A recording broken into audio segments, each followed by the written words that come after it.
While July is looking to be a lighter month for big AAA releases, there are still a lot of interesting looking AA and indie titles dropping this month. So let's run through all of the games we can look forward to playing in July.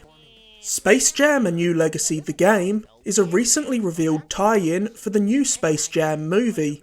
You might expect a Space Jam game to be a basketball game, maybe something similar to NBA Jam. But nope, Space Jam: A New Legacy the game is a side-scrolling beat-em-up. This game was actually developed as part of a competition where fans submitted ideas for a Space Jam video game. While it might not be the game you'd expect, Space Jam: A New Legacy the game features some pretty nice pixel art, and it's being developed by Digital Eclipse, who in recent years have become known for porting classic games thanks to their work on the Mega Man Legacy Collection, the Disney Afternoon Collection, and the Street Fighter 30th Anniversary Collection. Space Jam: A New Legacy is available right now for Game Pass Ultimate subscribers, and it'll be free for everyone else on the 15th of July. The critically acclaimed A Plague Tale: Innocence is coming to current-gen consoles. A Plague Tale: Innocence is a stealth game set in 14th century Europe at the height of a plague that's seen hordes of rats ravaging cities. Enemies in A Plague Tale will kill you in one shot, so being stealthy is the only way to survive. You're equipped with a sling though, and this can be used strategically to knock enemies out or set the hordes of rats on them. The PS5 and Xbox Series X versions of A Plague Tale: Innocence run at 60 frames per second in 4K, and offer improved load times and audio enhancements. The PS5 version will also take advantage of the DualSense's haptic feedback and adaptive triggers.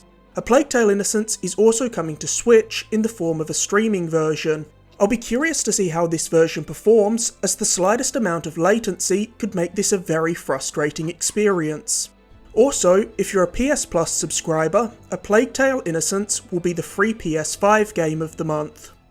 Boomerang X is an arena shooter where you're armed solely with a boomerang. Throughout the game, you unlock a selection of different skills that improve your mobility and combat abilities. These include a skill that lets you instantly teleport to your boomerang's location after throwing it, and an ability that lets you slow down time to line up the perfect shot. Seeing as this is being published by Devolver, there's a strong chance that it'll be nothing short of great. Monster Hunter Stories 2 is a sequel to the 3DS Monster Hunter spin-off, Monster Hunter Stories. The Stories games are drastically different to the mainline Monster Hunter games.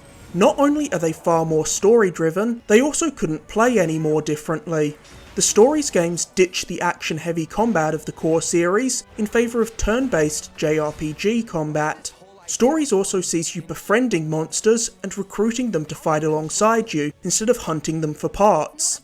Monster Hunter Stories 2 also features a gorgeous cartoon art style that I honestly think I like more than the normal Monster Hunter aesthetic. If you're interested in this game, but aren't sure if it's for you, there is a demo available right now, and your progress in the demo even carries over into the full game. The latest entry in the long-running F1 racing series from Codemasters is also dropping in July. F1 2021 offers a story mode that takes you through the career of a prolific racer, showing their life both on and off the track. This campaign can also be played co-op with a friend. F1 2021 features 20 drivers, 10 teams, and 21 circuits to race on. While I'm not a simulation racing person, I know that these games have a sizable audience, and their developer Codemasters are a very prolific studio when it comes to racing games, developing not only the F1 series, but also the Dirt games. A decade after launching on the Wii, Legend of Zelda Skyward Sword is making its way to the Switch. The Legend of Zelda Skyward Sword is one of the few Zelda games I've never finished, because I didn't like its motion controls. I love the Zelda franchise, so I'm excited to finally give Skyward Sword another chance now that it can finally be played without motion controls. Skyward Sword has some of the most unique mechanics of any Zelda game, thanks to Link being able to ride the giant bird-like loft wings, which allows you to explore the skies. It also saw the introduction of certain mechanics, like the management of a stamina bar to climb things, that made their way into Breath of the Wild. Skyward Sword features the earliest story in the Zelda timeline, so it's also a game that's integral to the overall lore of the Zelda series.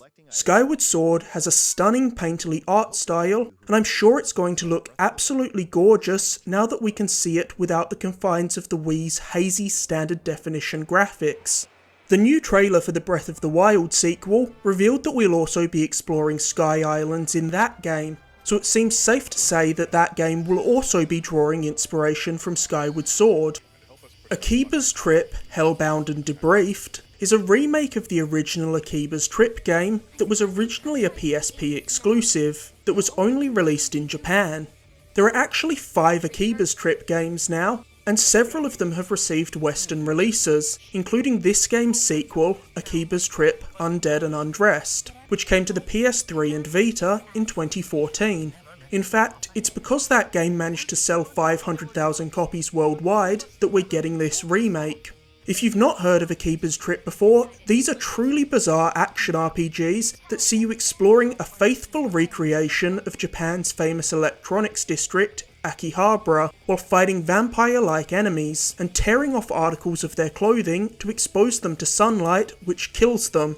Akiba's Trip found moderate success in Japan, even receiving an anime adaptation. And while it's a pretty niche series, Akiba's Trip seems to have garnered a following in the West as well, seeing as these games keep getting localised. Cris Tales is a turn-based RPG with beautiful hand-drawn visuals. What separates Cris Tales from similar games is its unique time manipulation mechanics. Both in and out of battle, you can activate the game's time travel mechanics, and when you do this, the screen is split into 3 sections, allowing you to simultaneously view the past, present, and future. This allows you to peer into the future to see how your decisions will influence things, or even send enemies flying through time. Cris Tales is designed as a love letter to the JRPG genre, with developers citing Final Fantasy VI, Chrono Trigger, and Valkyrie Profile as inspirations. And if you're looking for inspirations when making an RPG, those are definitely good games to look to. If you're an Xbox gamer, Cris Tales is going to be on Game Pass day 1. Death's Door is an isometric action RPG from Titan Souls developer Acid Nerve. Death's Door got shown a couple of times at E3, and it was definitely one of the most eye-catching games of the show for me, and I spent a decent chunk of my Devolver Showcase recap ranting about just how impressed I was by this game. In Death's Door, you play as an avian version of Death, reaping the souls of the dead. Death's Door has a gorgeous art style and a world that's simultaneously morose and comedic, but the most intriguing part of Death's Door to me is of course its gameplay. The combat in Death's Door looks fast and fluid, as Death quickly zips around the stages while juggling a combination of melee, ranged, and magic attacks. Death's Door gives off some Hades and Bastion vibes, and it just looks like a game that'll be a joy to play. I think Death's Door looks phenomenal all around. In fact, it's probably the game I'm most excited for in July. Last Stop is a supernatural adventure game from the team behind Virginia, a unique adventure game from a few years back that told a story with no dialogue. Unlike Virginia, Last Stop will feature full voice acting, and it seems to be a more ambitious game in just about every way. Last Stop is set in present-day London, and it's an anthology game that tells intertwined stories about 3 strangers who are all facing a supernatural crisis. I platinumed Virginia when it came to PS4, and while it was a game with interesting ideas, it didn't entirely work for me. But I think that with Last Stop, the devs could potentially take everything they learned from Virginia and use it to create something truly great. It's also worth keeping in mind that Annapurna are publishing Last Stop, and like Devolver, they're great at sniffing out talented indie developers, and it's led to them publishing some of the best indie games of the last few years. Orcs Must Die 3 launched as a timed exclusive for Google Stadia last year, and now it's finally making its way to console and PC. Orcs Must Die 3 is a tower defense game where you utilise a plethora of different weapons, traps and abilities to fend off waves of incoming orcs. Orcs Must Die 3 also has an endless mode, a multiplayer mode, and weekly challenges to keep players occupied even after they've finished the campaign. Orcs Must Die 3 received mostly positive reviews, so it's nice that more people will finally be able to play it, as I can't imagine it garnered too much attention on Stadia. The Great Ace Attorney games are spin-offs of the Phoenix Wright series, and this duo of games were originally released on the 3DS in Japan in 2015 and 2017 respectively. Now they're finally being localised and coming to the West in the form of the Great Ace Attorney Chronicles, a remastered collection of both games.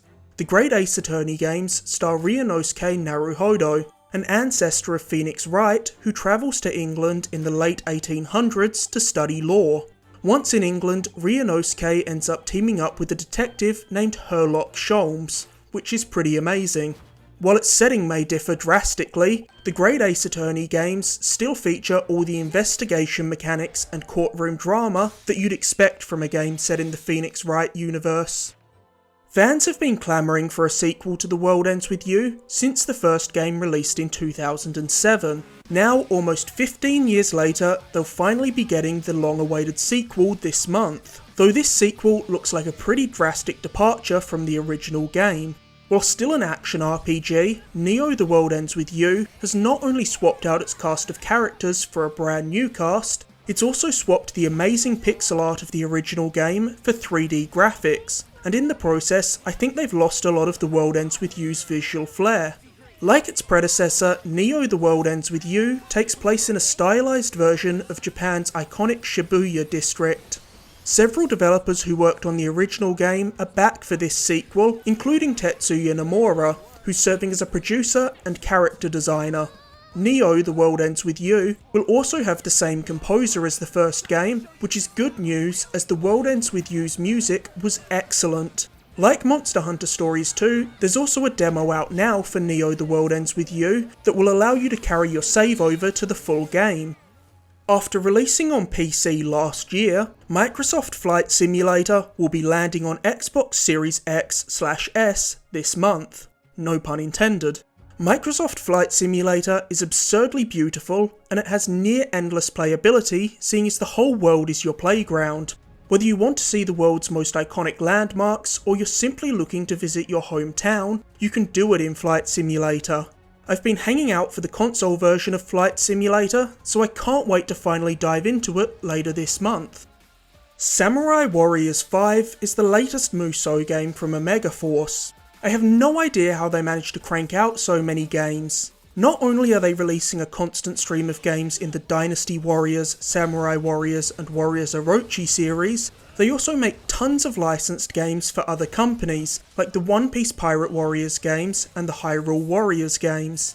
Samurai Warriors 5 features the same hack and slash action that we've come to expect from Omega Force. While these games are repetitive, there's something undeniably satisfying about the ridiculous power trip they provide, as you mow your way through near endless hordes of enemies, tearing through hundreds of enemies at a time with a swing of your blade.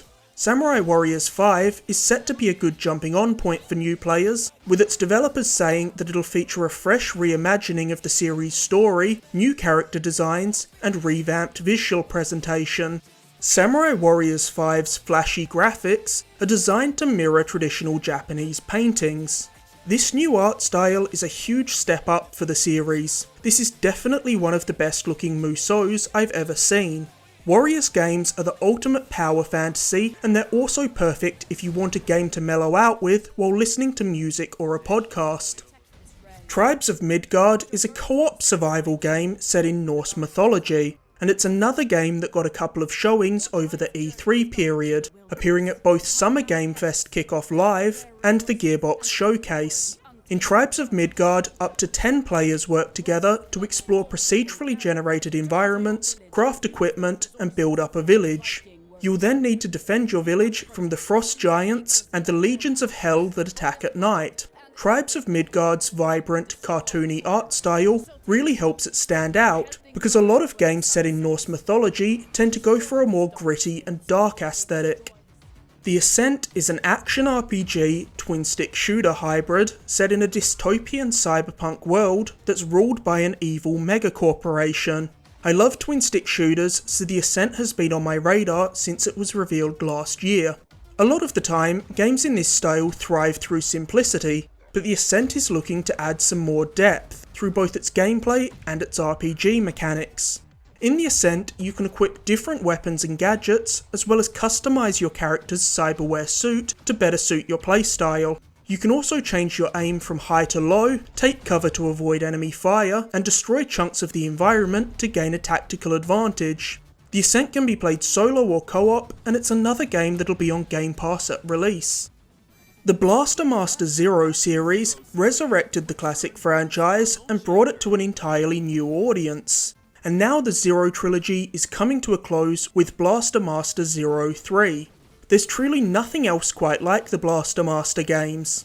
These games see you alternating between side-scrolling action where you're controlling a tank and top-down run-and-gun gameplay. The Zero games also feature some of the best modern pixel art.